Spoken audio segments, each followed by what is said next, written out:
So Daniel, it's lovely to be in conversation with you. Where do you join us from today?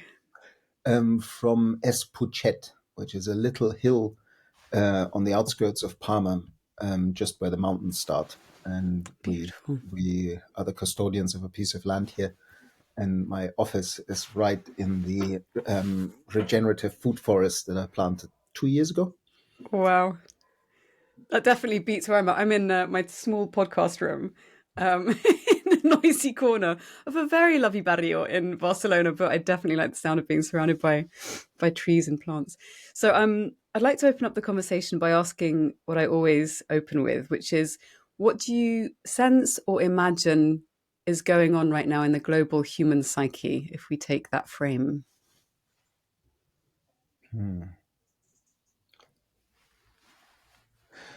Well, there's that fancy word cognitive dissonance that we just are invited every day so many times over, if we pay attention, to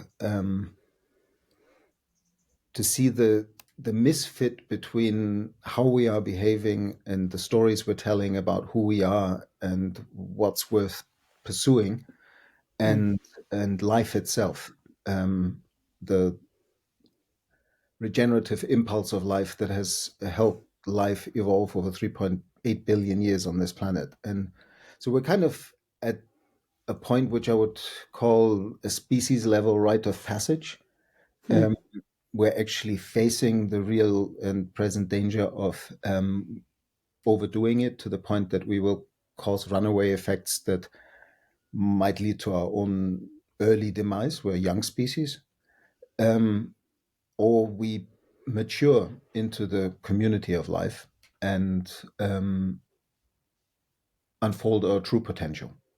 So I think it's a pretty significant point in the journey of our species. Either we remember that we are part of life and return to a kin-centric worldview, or we have another 1 or 2, 3 generations of ever increasing techno fancy and inequality and dissonance in our species, and bow out as an immature teenager who didn't grow up. That makes for a very good story for where we're at right now, and very graspable. I think often it's the difficulty is how to communicate things to people in a way that they can really understand. And as a young species, that makes a lot of sense. So thinking about that then and the work that you do, and I'm going to come to your book, which is amazing. What does flourishing mean to you? Flourishing is something that is an emergent property of the nested wholeness from which we emerge. Flourishing can't exist in only one aspect of that wholeness, because then it's a temporary flight of fancy that is actually undermining the capability of the whole to, like in the Vedanta, they have this notion of savodaya, the rising of all.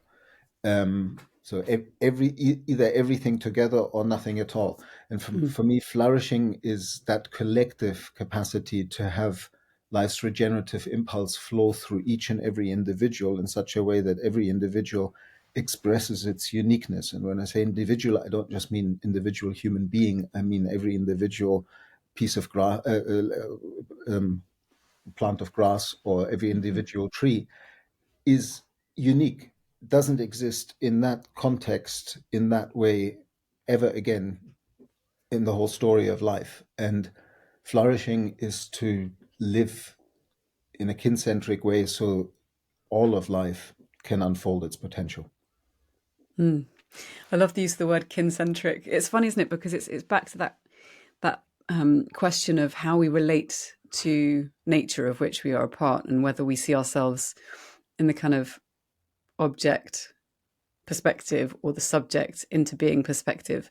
I'd love to dig into your brilliant book, very comprehensive book, which I have, called Regenerative Cultures. And to start by asking, what does regenerative culture mean to you? What does it encompass? And maybe look at kind of the four quadrants, and then I'm going to dig into some of the details. The book's called Designing Regenerative Cultures. I missed that bit. I Yeah, was so focused on the regenerative culture part. that's Oh. okay. But it's important because it carries on purpose a paradox in the title. Mm. And it's that paradox of us being unable to predict and control and manipulate the system that we emerged from in any significant way. And therefore, you cannot design something as complex as a culture. A culture emerges from the subtotal of some total of all its interactions, all its relationships, the quality of interactions, the quality of relationships, and also in that constant relational interbeing with the context, the bioregion, and the planetary context. And so it's really important to foreground that we have this bizarre situation as human beings that we, on the one hand, can't predict and control the world, which is what science and technology has kind of tried to pretend for about 250 years with the scientific revolution and the technological revolution that we've had. But we are changing the world, each and every one of us, every day, because we are inextricably linked to everything that there is. So everything we think, say, and do does have agency. And so that part of the book is really to explore this kind of paradox of, on the one hand, being invited into extreme humility because we can't predict and control complex dynamic systems, and we never will be, no matter how much AI and big data we use. And on the other hand, really coming home to our agency, that we're not a cog in the machine, that we're not outside of this, that because we are it, everything we do matters. And so coming to your question, what is regenerative cultures for me? Since I wrote the book, I've realized that somehow the way I put things into words and the way people responded to that has led to a lot of people picking up this idea, but as if it is an idea and as if it is yet another proposition for a future utopia that is the solution to the problems, the meta problems, the meta crisis, the whatever we want to call it, the world problematique. And that's not really what regenerative cultures are. Regenerative cultures is our birthright. We, as human beings, in the long journey of our species, have spent probably 99% of that journey as expressions of the bioregions that we inhabited. We were not owners of territory, but expressions of territory. And we understood ourselves like that. And we, like Lila June has so beautifully demonstrated in her recent PhD, we were gardeners of abundance. We were actually disruptors of ecosystems, but careful, observant disruptors of ecosystems who disrupted just at the right time in the right way. So when the next time the tribe came around to that spot, it was actually more biodiverse and abundant than it had been without that disruption. And so for me, when we talk about regenerative cultures, we have to remember that we live in an echo chamber where we think that our particularly Anglican language-based dialogue is the world. There are actually still regenerative cultures around the planet. A lot of them are being eroded right now. But if you look into the ways of the kind of practical living philosophy that is written into the Vedanta, which is pervading the whole subcontinent of India, that's basically a regenerative cultural heritage trying to put into words and into metaphor how to live in right relationship with a kin-centric worldview. And the same is true with indigenous cultures around the globe. If you look at even Japanese culture and its ancient roots, same thing. If you look at Chinese culture and ancient roots, same thing.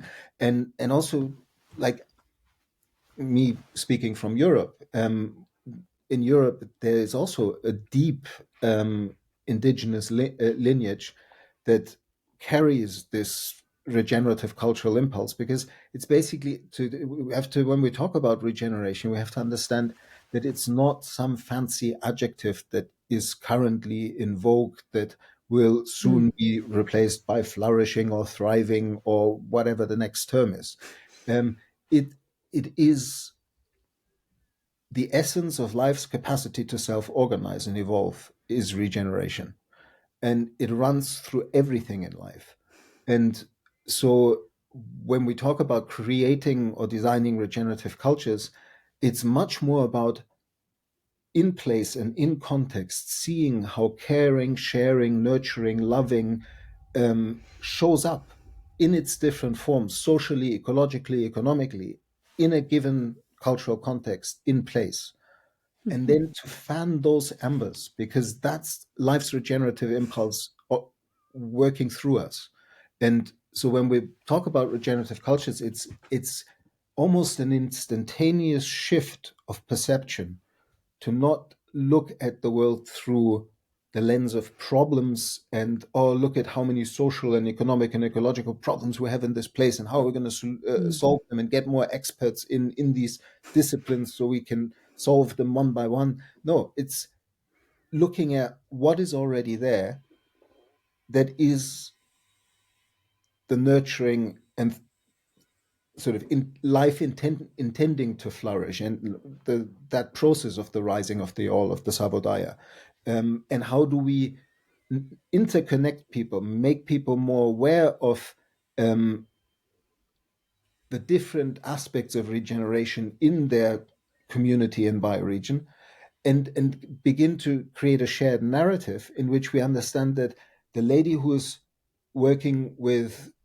teenagers that are just like difficult to get back into school after having committed a crime or something, and the people who are working on protecting the local badgers in the park, and the local permaculture group, and the local community group that tries to set up a community investment bank, or the local community supported agriculture system that tries to value the work that farmers do as custodians of the landscape in a direct relational way. All of that is already regenerative culture, and we just need to bring that back to life. It sounds also about a shift in perspective and ways of seeing, that people can see the possibilities and the kind of inherent entanglement that already exists and make the system visible. One of the things you write about in your book is the importance and need of questioning dangerous ideologies. And I wonder, what are some of the most pernicious, harmful ideologies to which we're enthralled in this moment that you think we need to change or challenge? Well, in the book, the chapter that phrase refers to is about the growth imperative in our economic system. This ludicrousy that we've created an economic system that is measured by an inadequate measure of success, which is a gross domestic product (GDP), which goes up when people die of lung cancer because of smoking, and it goes up when wars happen, and it goes up when natural disasters happen, and it doesn't, or traffic accidents make it go up, and all those examples I've just given, Robert Kennedy gave in 1968 at a speech in New York. So we've been knowing for a long, long time that this is an inadequate measure of success. And it has inbuilt in itself a need for a national economy to grow by 3% per annum. Otherwise, it collapses, and there's social strife in that system or that ideology. But if you grow at 3% per annum, it's 24 years until you've doubled the economy. Yeah. And the interesting bit is that right now we're at a point where even the profits of growth, the people who are promoting this growth imperative, the neoliberal or neoclassical economists, are in agreement with that it's very unlikely for the global economy to double within the next 24 years. Just doesn't look like that at all. And so this is the first time in the last 50, 60 years where we've had the debate about we need a different economic system or not, that the people who say, yes, we do need a new economic system, and the people who say, no, no, this is a wonderful system, do agree that the time's up, that another 24 years, we will not run on this system anymore. And so that's a dangerous ideology, to hold on to something so long that you basically push the lemmings over the cliff and for a dogma, which is we can't do without growth. And behind that is the core story is this story that we think of life through a lens that separates everything into individuals and species, and we tell a story that these individuals and species have to compete for scarce resources, and that it's normal for some of them to just be outcompeted. And that story only looks at a surface phenomenon of life. There is competition in life. It's like waves on the ocean. They crash. They have a lot of kinetic energy. They draw your attention. You could almost think, oh, that's the ocean. But the depth of water underneath that goes all the way down to the depth of the Mariana Trench, that's a sea of symbiosis that just on the surface ripples with a bit of competition. And if we begin to understand that we're not drops in the ocean, but we are the ocean, and that life is not an individual or species-based process, but a planetary process, a bit more like a mycelial network where every now and then a fruit body pops up and looks fancy for a while and then it disappears. And we as individuals and our species is just one of those fruit bodies in life's ongoing journey. And so if we don't begin to find a narrative again that doesn't follow this ideology of neo-Darwinistic competition and individualistic separation from the whole that we emerged from, I don't think we're going to have a very long future ahead of us. And the same is the tendency that we use metaphors to explain everything we talk about based on our current high technology. And 200 years ago, it was everything about clockworks. Yeah. And then it was about piston engines and railroad systems or whatever. And now it's all about computers. So we talk about our computers, our brain, as if it's a computer. Freudian slip there. And if we keep having mechanistic metaphors to try to make sense of how life works, we don't have to be surprised that whatever we come up with is fundamentally not aligned with the much more circular causality and much more complex dynamics that life has, rather than that mechanical systems have. So there's a whole bunch of dangerous ideologies that we dug ourselves into, and it's interesting to speak about that, because many people think that we're in such a mess right now that we must stop having conversations and talks, and oh, this is too much theory, and oh, this sounds intellectual, and all of that. It's almost like a derogatory way of dismissing something, to say, oh, he's a theoretician or whatever. And what people don't pay enough attention to is that the way we find solutions or propose resolutions is always based on how we see the world and how we read, like the metaphors we use. And so the meta design of shifting, organizing ideas like we are life. Life is a nested regenerative community. Those are not kind of idle chit chat. Yeah. That conversation, our conversation right now, has agency in this moment. Not only when people listen to it, but in this moment. And so that's why it's really important to look at these ideologies, because they're the degenerative meta design that is pushing us over the cliff at the moment. Okay, so several questions I have off the back of that. Maybe I'll just lead with a couple of themes and see how we want to weave them together. So there's this sense of getting people into a state or experience, and I think direct experience. My background's in behavioral science, and the way you get people to change their minds is to move them to a different emotional state, so they experience something that perhaps they hadn't yet. So it's kind of how to move people into a more embodied, felt state where they feel themselves as connected. You can talk about it as the ecological self, but there's qualities of awe and wonder and impermanence and sacredness. Like, these are things that you don't find, for instance, at least I haven't found them yet. They may exist in corporate environments. And so there's this question of how do we create and encourage contexts and experiences in which people feel themselves to belong in this kin-centric worldview, which kind of is the reality of the thing, not by thinking it through necessarily, but by feeling it. So that's one question. And the other question I have, I want to name it before it slips away, is when there are so many pressures for us to, make payments on the mortgage or rent or feed ourselves within the design of extraction and separation, basically how most of us, at least in industrialized countries, are having to live. It's really hard to tell folks like that, and maybe it's not about telling, I'm making an assumption there, that there is another way.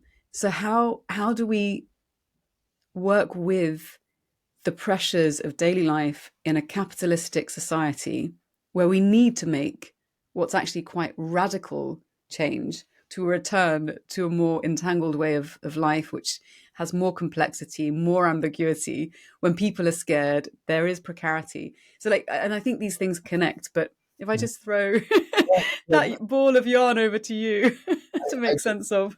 I just hope that I remember when I'm done with the first answer what the second question was, because the second question is also very good. Just with regard to, there are actually people that work with this kind of stuff in corporate environments. And the first person that I came across is a little anecdote. Quite a while ago, in 2007, I was in Findhorn at the Eco Village in northern Scotland, running Findhorn College and working with a UNITA training center, which was called Seafall Findhorn, which was working with local businesses, local authorities, and NGOs to try to educate them around different sustainability issues. And why did I just go there?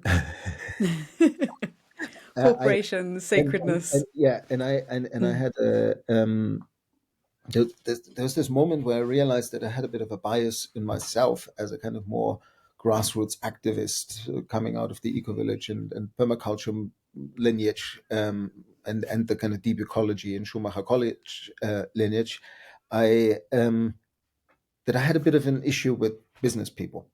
And so I picked up a whole bunch of books, like Peter Senger's books and Joe Jarofsky's book, Presence, and read them just to understand what these people in the business world, like the young Otto Scharmer was co-author of one of these books. There's another book called Synchronicity.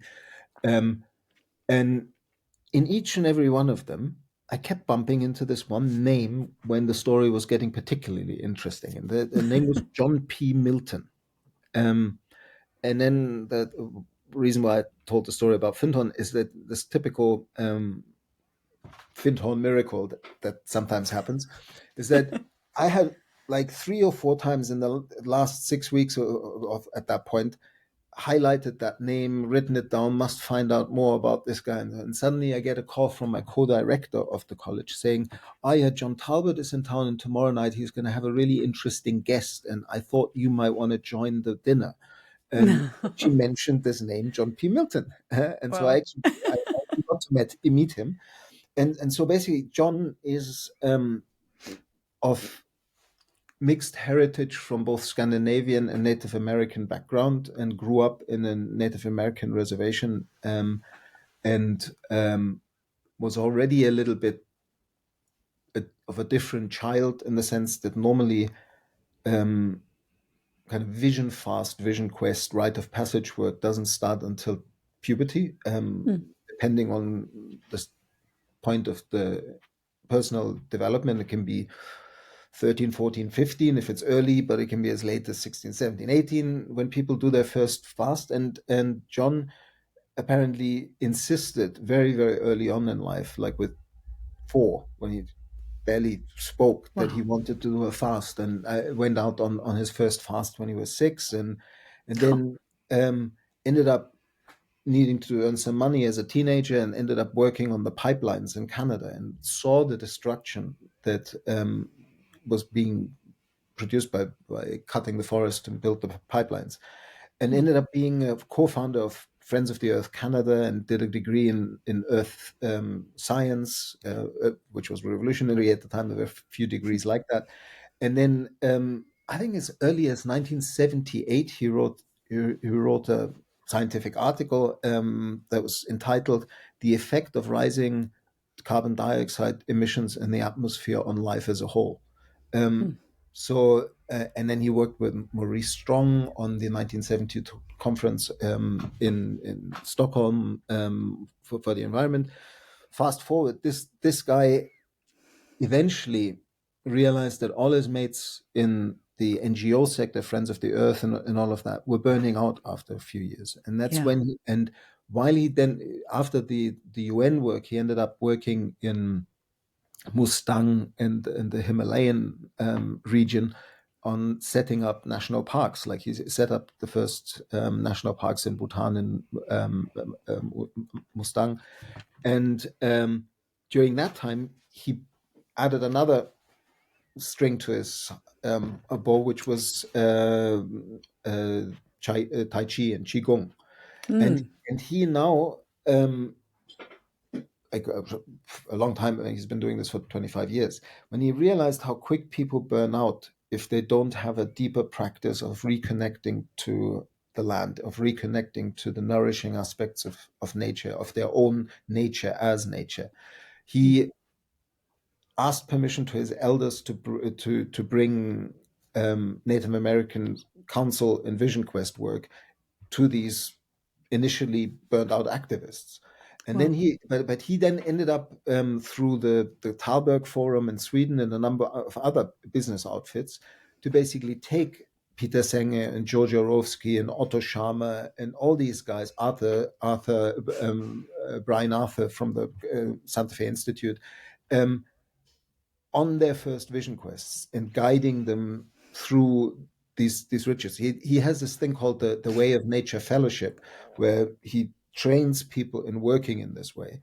And some of his sort of master students do these extreme retreats, like 3 months in a cave. And so, yeah, he's been extremely influential in that way. And there are other people like on a much more like less sort of intense way. Giles Hutchins, who's trained with him, he's got a forest in the south of London where he takes corporate leaders just in his forest into a bit of a work that reconnects deep ecology, stroke vision quest, threshold work, like in a light way. And it's remarkable what you can do sending people on a threshold walk for an hour and a half. If you set the setting and scene right, you can really give people amazing experiences. Before we go to the second question, the other bit that is very related to this is, or it's actually already a bridge to the second question, is this, that when we think that in order to connect with nature, we have to go to these pristine wildernesses, we actually indirectly continue the dangerous ideology that there is something that is not nature. Yeah. Like Goethe 200 years ago invited us to remember that he who doesn't see nature everywhere sees her nowhere in the right light. Mm. And that's really, really deep when you actually sit with that sentence. Like you write it down, sit under a tree, or sit in the middle of a big, busy square in Barcelona and just look at all of that and say, he who doesn't see nature everywhere sees her nowhere in the right light. Because if you go into, oh yeah, there's a tree, that's nature, or there's a little plant with some flowers, that's nature, and then all the people that run past you, they're not nature, or all the buildings, or all the cars, or the noisiness of town. If that's not nature, then what is nature? Like Mm. so it's really remembering. It doesn't mean that steel, concrete, and glass is a life conducive environment that in the long term is not maladaptive. Like Mm. lots of things that can be part of nature, like an atom bomb or sixth generation total air dominant fighter jet. I mean, we come up with the most bizarre bits of technology that are hard to imagine as nature, but they're just really maladaptive outpours of one species that is guided by dangerous ideologies. Yeah. Mm. Mm. I mean, there's so much in that. um, and very interesting to hear the work about the corporation kind of, people who are in that space having entryways to these sorts of experiences. Um, I'd love to ask you a little bit about the Three Horizons Mhm. process, because I think that's also something that's quite tangible and gives a sense of an approach or a framework that can help, I guess, people who are trying to map out ways into more emergent states of being that are regenerative. Mm. So, could you give us a little bit of an insight as to what this is, the Three Horizons of innovation and culture change? Yeah, just before we go there, I Mm. remember another example of what we talked about before. Like what I do myself here on Mallorca sometimes is that um, like either people bring their courses, like Jenny Anderson has this beautiful course called The Power of Place, and she offers Mm. to the graduates of that course, once they've been together for a year online, an option to meet each other in person and spend a few days. And she does it here on Mallorca, and then I take that group on a walk and do some kind of nature-based work with them. I've Mm. also done it with like John Elkington and his team from Volans. They came for a few days, and if you take people into just a short, like like we do an afternoon walk where we really land in the landscape and tell the stories of the bigger kind of humans as the landscape cycles, like how this landscape has actually co-evolved with humans over time. And then I take them to the oldest sort of sacred site on the island, which is this cave in the sacred forest and in the mountains. Mm. And just we those who feel called to do so, I invite to go into this cave, which for some people is quite a sort of edge experience. It's like Yeah. and we just sit in this complete darkness for a bit, and then we come out and we do a council circle Mm. with a trigger question. And you wouldn't believe how just an afternoon like that can so fundamentally open up questions that are the questions that we've had as guiding questions throughout our species history, which is who are we, where do we come from, where are we going, what is mine to do.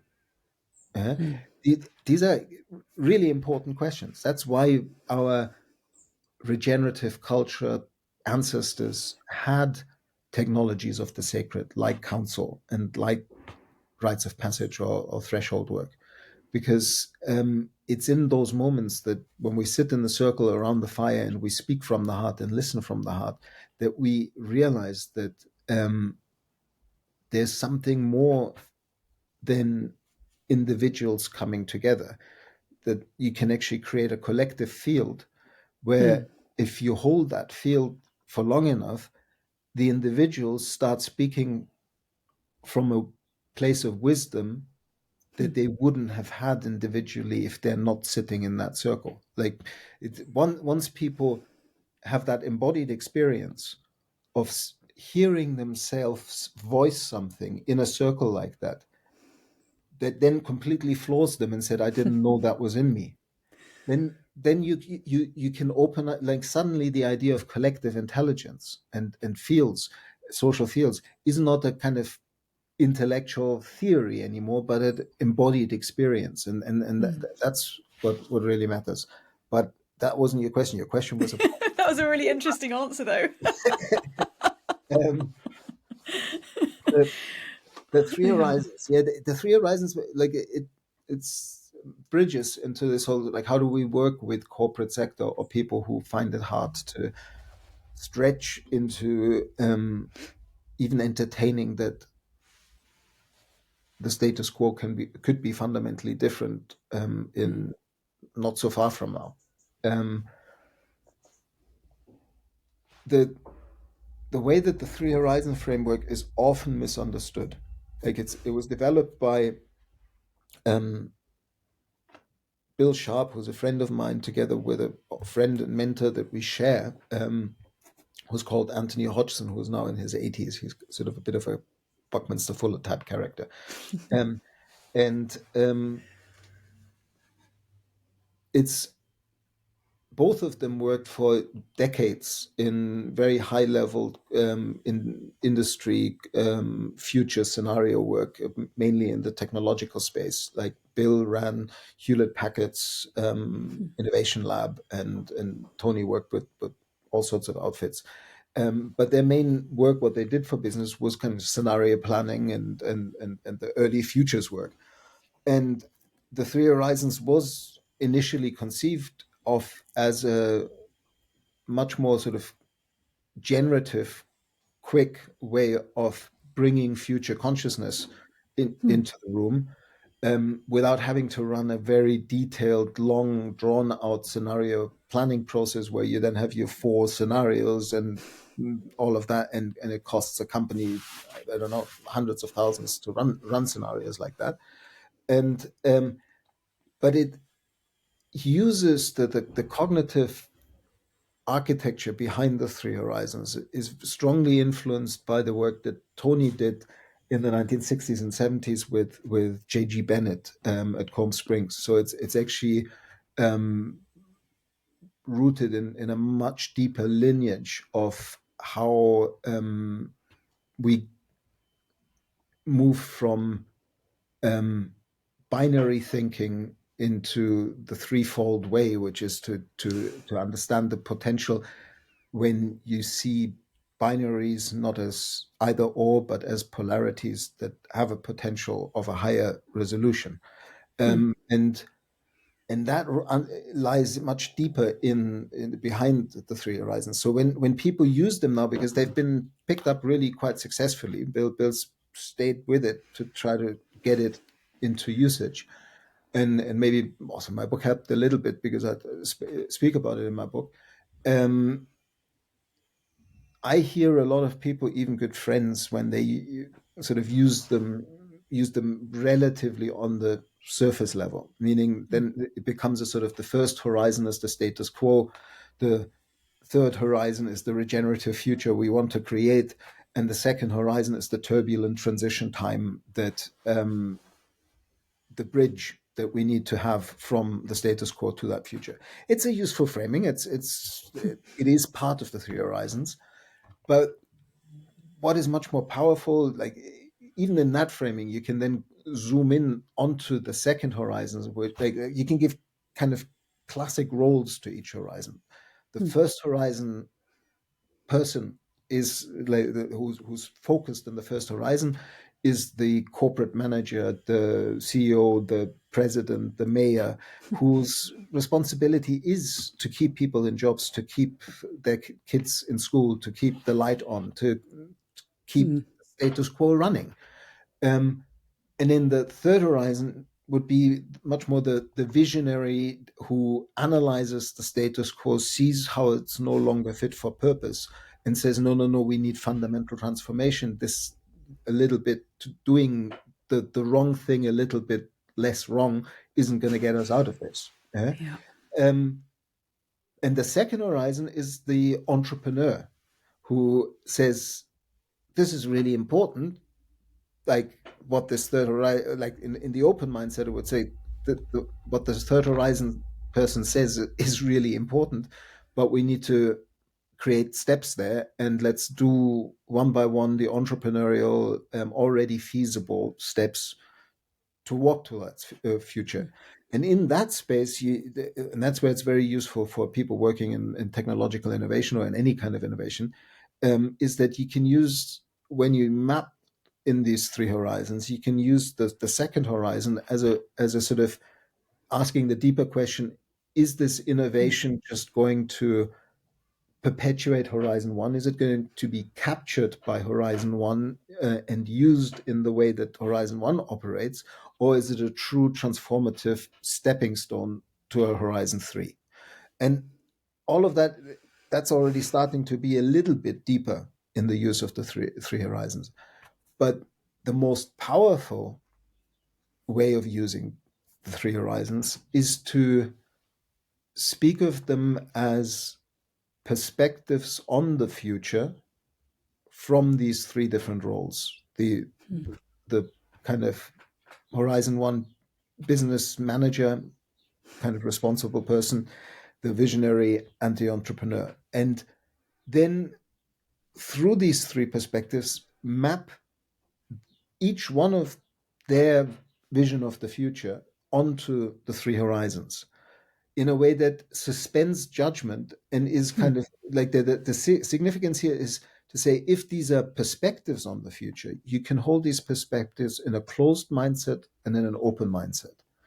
And if you get people into the room that have this diversity, like the people that don't normally talk to each other, the growth imperative dogmatists, and the whatever degrowth regenerative future activists, and a bunch of tech entrepreneurs and financiers, if you can facilitate them through the three horizons, which is possible and very powerful when you do, into a space where they simply suspend judgment. Like Bill Sharp, when facilitating, often likes to say, we're not promising that we'll all agree with each other at the end of today, but we will disagree more intelligently. And I like and that. that's where the three horizons becomes really, really powerful, because it actually invites, and this is where it becomes also powerful in that regenerative flip that I was talking about with regenerative cultures earlier, that the danger when you any kind of futures tool keeps us trapped in the future thinking, which is sort of the downside of the transition meme, even the great turning meme, and all of those still have the we're going from this that is bad and doesn't work anymore to that, but to that is some future utopia, and therefore it cognitively primes us and behaviorally primes us into this sort of, we're never there, we just need to do stuff to get there. But if you flip it, and that's what the three horizons can also facilitate, is to say, okay, at the beginning of that graph of those three lines, here in the in the present, all three expressions are already there. We have an expression of the third horizon, of the first horizon, which is the dominant system right now. We have an expression of the pockets of the future in the present, that is the third horizon, that is experimenting with new things right now. And then we have entrepreneurs. And how do they express the future potential in the present moment? And that shifts the dynamic fundamentally, and can really unlock new ways of working, and can invite people into very place sourced way of and context specific ways of working.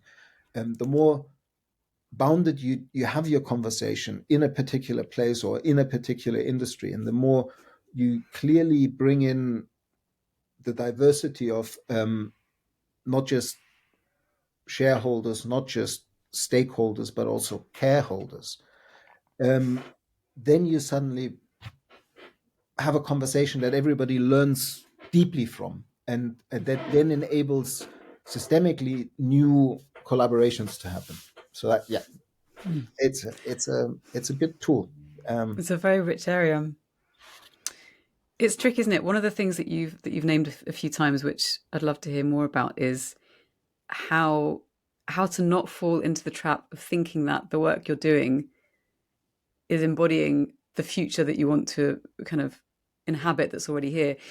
So is that the question around, I guess, how do we sense check our ways of thinking or our practices to ensure that they're not just propagating existing ideas? So, for instance, I wrote a post this week on LinkedIn about productive. Oh no, it was for another thing, for Shift School. This sort of pernicious idea of productivity and how sometimes I'll castigate myself for not being, productive enough. And then the second layer, deeper layer of castigation is, but hang on, I don't want to have to be productive in order to live and to be. And so it's kind of dropping into that place of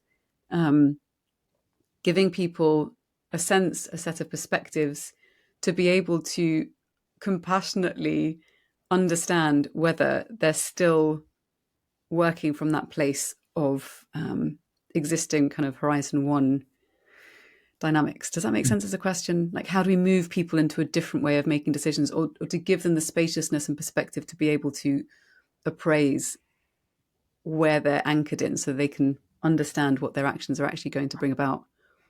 Well, as you know from the book, like I am, in order to not fall into that problem solution way of thinking, and which inevitably then leads us into a sort of discussion. What is the right solution? And then once somebody won the discussion and the solution got implemented, then we have to sweat our assets on that implementation, and then we just don't change. Then people entrench solutions that might have not been the right one in the first place. And so we need to stay with the questions rather than the answers or the solutions. Like even in design, we tend to be very object or deliverable focused.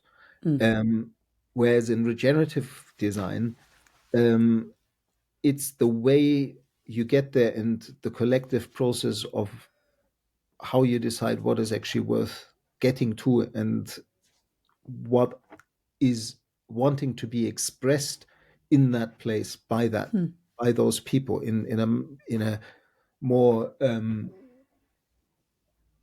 cross-sectorial way.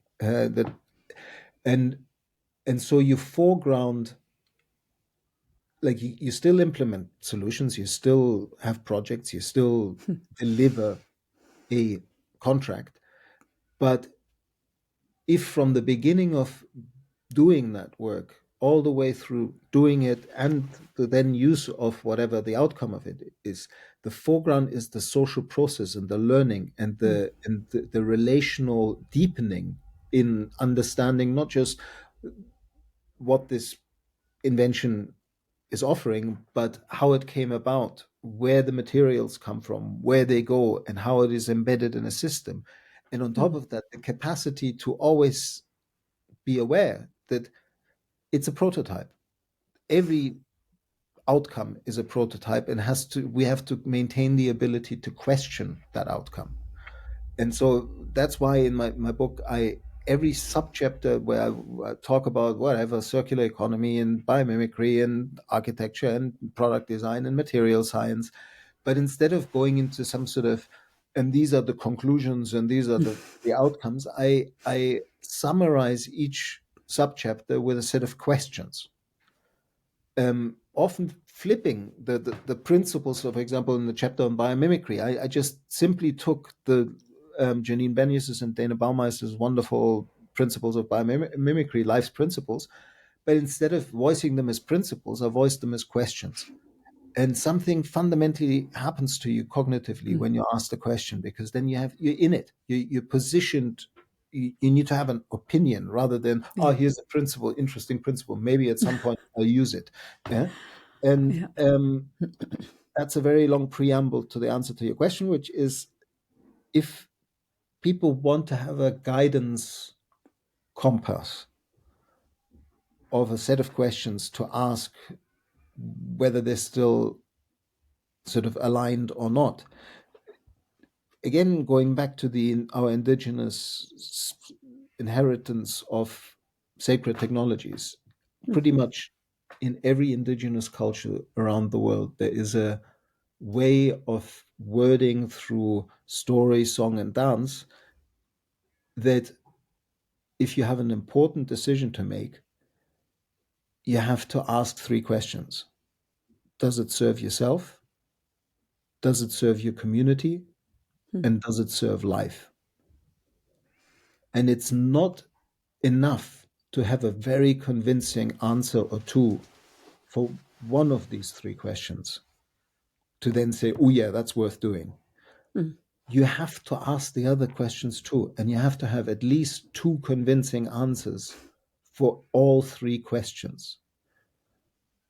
And if we lived a daily, weekly, and monthly practice individually as families and as communities, asking these questions, and if they were the core process in all our political decision making, we basically have a fundamental north of how to navigate, not knowing and not being able to predict everything, but constantly checking, are we in alignment in a way that, because when you ask this, does it serve myself, it could be a flat answer of, yeah, of course it does, I'll earn $3,000 with this job. But if you then ask, does it serve my community, that very same issue, you go, yeah, I'll earn $3,000, but I'll be away from my wife and my daughter for 3 days. Do I want to do that? And it's my daughter's having problems right now, and maybe it's more important that her dad is here rather than me earning some money. Does it serve life? Ooh, it's a long way, and I have to fly all that way with carbon emission. Otherwise, it just doesn't make sense. If I travel overland, it would be exorbitantly expensive. And suddenly, it's a great job, and they're offering me $3,000 for the job, isn't so great anymore. And so it's the necessity, to some extent, what these 3 questions invite us to do is to pulse in and out of our nested relational being between individual, community, family, community, bioregion, and planet. And yeah, I think the fact that they pop up in every indigenous culture probably is an indication that they're a relatively good compass. Yeah. So a question that I'd love to ask you, given the work that you're doing, we haven't really talked so much about your work in Mallorca, but what's laying heavy on your heart at the moment?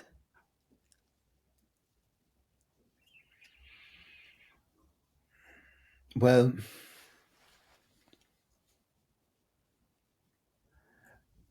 it's a time where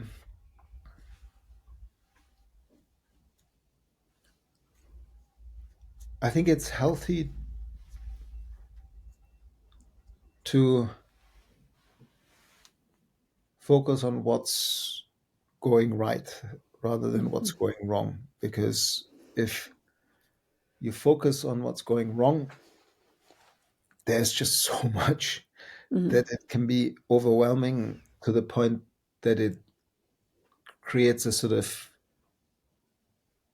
panic response that then doesn't let us perceive what's going right anymore. And and we tend to forget our own privilege because we're all running in these stories that seem really real and are Yeah. real. Like I need to pay my landlord at the end of the month, or all of that for many people, Mm. or I need to feed my children. All of that are very real requirements. But um, it's only when we can wake up and celebrate that we're alive, when we can celebrate the health we have, whether it's perfect or not, and um, and just humbly accept that each and every second is a gift, Mm. and then meet all those problems from a place of saying, well, yeah, like I've counted my blessings, Mm. and now, yes, not all is rosy. And of course, what weighs heavy on me, that the story that the traumatized and the colonialized and the dehumanized so often end up in the second and third generation turning into the perpetuate, like the perpetrators and the traumatizers and the Mm. colonializers and the genocidal maniacs. Um, I mean, what's going on with not Jewish people and not Israelis, but Zionists in Israel right now, and Mm. what they're doing in Palestine, and the way that at a point where already a large part of the planet sees the hypocrisy of American or European arrogance of defenders of freedom and democracy, Mm. um, to see this hypocrisy of still sticking with the Zionist state that is perpetuate, like committing genocide in front of the eyes of the world, and still seeding a narrative that doesn't give rights to the Palestinian people. For me, that's really frustrating. But in the Mm. same way, during the Corona pandemic, the way we split tribes and communities and collaborating teams over one simple issue in a cancel culture way. And I mean, there are just so many things that are coming back up that I thought we had sort Mm. of gone beyond a few decades ago. Like it's so, and then looking at the environmental speed of decline, I mean, it's like it's just unconceivable how quickly we are hemorrhaging species every day, and it is diversity that is the source of all life, vitality, flourishing, and resilience. And Mm. so, losing diversity is losing vitality for many generations of life's evolution on Earth. And so, there's plenty to say that. Phew, tough It's a lot. times, but at the same time, the birds still sing, and it's remarkable what happens when you give a little bit of love to, like, I've been working with this 5,800 square meter piece of land, not like a little bit more than half a hectare, Mm. but 2 years of love and quite a bit of hard work, and a very dry, not so diverse piece of the earth can Mm.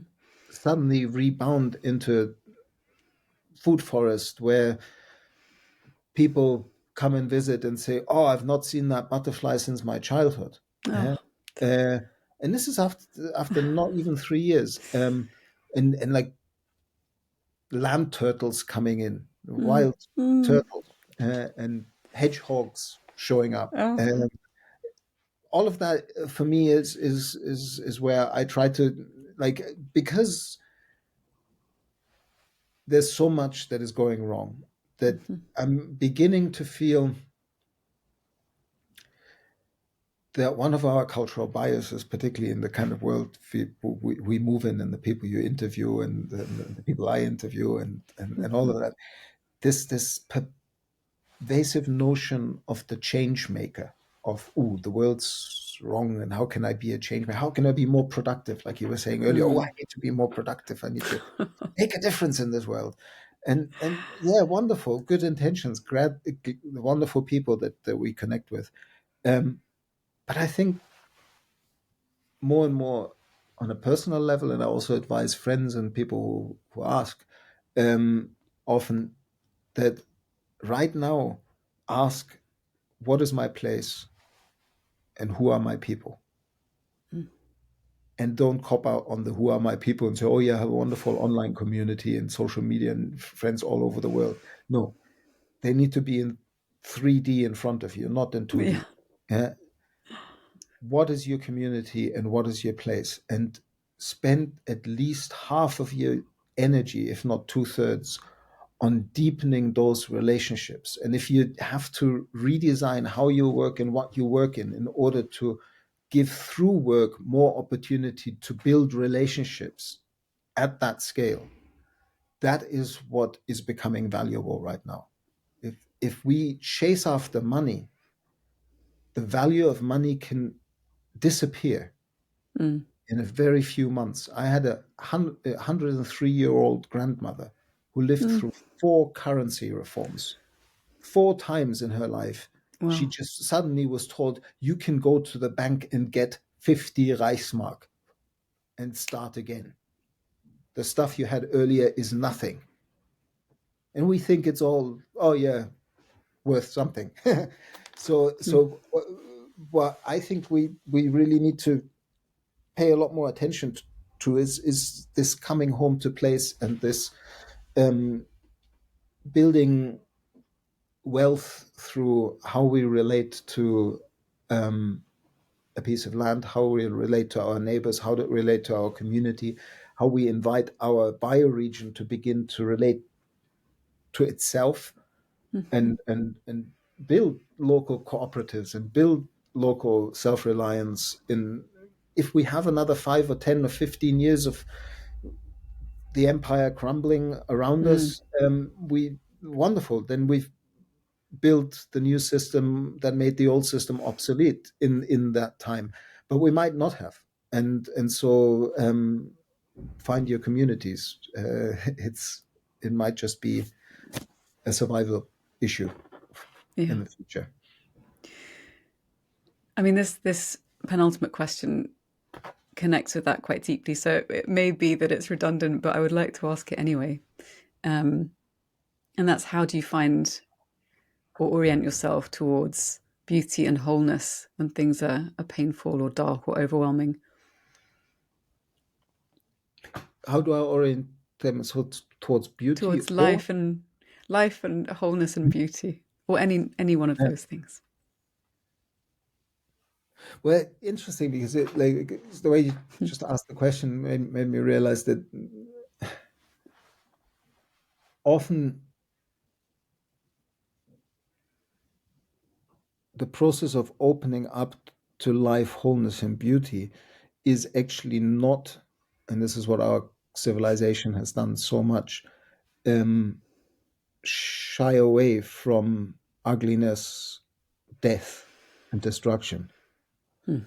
Because it's when you see ugliness, death, and destruction, and you allow yourself the despair that causes in you, you allow yourself to feel again. And that's the prerequisite to see health, wholeness, and beauty.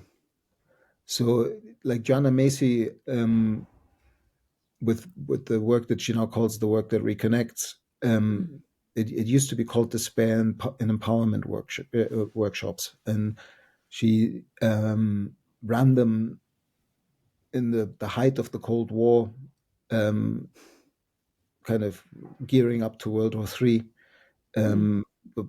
worried about nuclear, mutually assured destruction, as they called it at the time.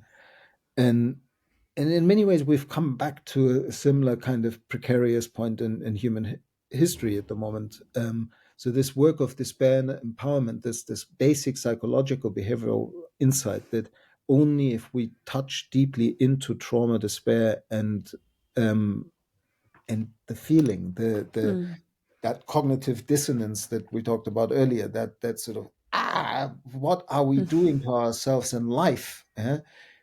It's when we allow that to happen, and when we allow that to happen in a group, Mm. which means that we don't feel like we're non-fit to this world because we're letting it touch ourselves and we're almost depressed and all of that. No, in a group you can hold that space and you can say, oh, we're all almost. I mean, I've recently gone through a depression, and it really made me feel like people kept saying, oh yeah, it's bad to have mental illness and stuff. I don't think depression is a mental illness in this time of human Mm. history. I think that depression is a clear sign that you're paying attention in this time of Yeah. human history. Yeah? And to celebrate that we can feel again in this and collectively move into a space where we then, from that space, say, but life is still worth living, and the birds still sing. And like from Mm. that 103-year-old grandmother who died a couple of years ago, I learned how even in the middle of the Second World War, when she was hiding away in a small village in a forest in Germany, with three children and another child, basically, who was helping her, like a bit older child who was helping her, um, like a yeah nanny. Mm. Um, she had all the responsibility for all of them, and and every day she had to keep living, grow potatoes, some vegetables, feed the chickens. And there were actually quite peaceful days where the birds sang in spring, came around, and then there were these moments when you heard the chains of the tanks, or when the Russians came through. Yeah, but they were moments in a 6-year journey in which even and that's, I'm telling the story because I think we, like those changes that you referred to earlier that are so hard to imagine when you're in the Mm. middle of a kind of urban environment, or when you're running in the treadmill of the requirements of the current system. Maybe this change maker meme is mistaken. We're now at a point where somebody called it the age of consequences. Mm. The changes that we're in the middle of are so profound, and they're coming so hard and fast that change is going to make us. We're not going to make change. And that's why we need to ask, who are my people and who is my community and what is my place? Because only then do you have the anchor and the leverage point to actually position yourself in that change and Mm. build collective capacity to meet that change. And it's not about how do we build the lifeboat and find the right solutions, because that change is going to be so profound that probably most of our solutions that we might build in the intermediate time will be ripped from under our feet like a carpet. Mm. And then we'll have to sit again in a circle and listen from the heart and speak from the heart and say, and what now? And I think that's where, and humanity is, that's been the human story. This is like, life is turbulent, eh? And we're Mm. just coming into another turbulent time where we better remember the sacred technologies that helped us weather those turbulent and often difficult times and come out stronger as expressions of life. Um, yeah, that's where we're at, I think. Very poetically said. And now back to sort of, I guess, perhaps more mundane, just to end for folks who are listening. And I will include all of these links in the show notes. But um, if people want to read more about your work, come and visit you in Mallorca, where are the best places to find you? Well,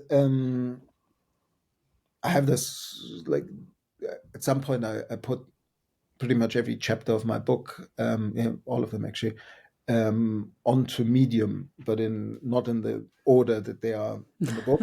And I also put all my PhD on design for human and planetary health, and my 20-year-old master's thesis on exploring participation, how to create health and wholeness. So I've been in this kind of thing for a few years. So there's 550 articles on Medium, 3,000 pages. If you just put Daniel Christian Wahl Medium, you'll find it.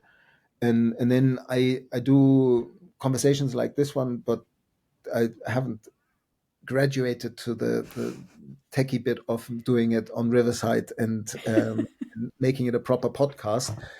So basically, all I do is have a Zoom-based conversation that I then put a cover slide on and put it on YouTube. It's called Voices of the Regeneration. And if you just put my name in YouTube, then you'll find my channel, and there are probably about 180 videos there as well. And yeah, that's a good place to put. LinkedIn, I post quite a bit. Facebook, I don't really do that much anymore. It's kind of dead. It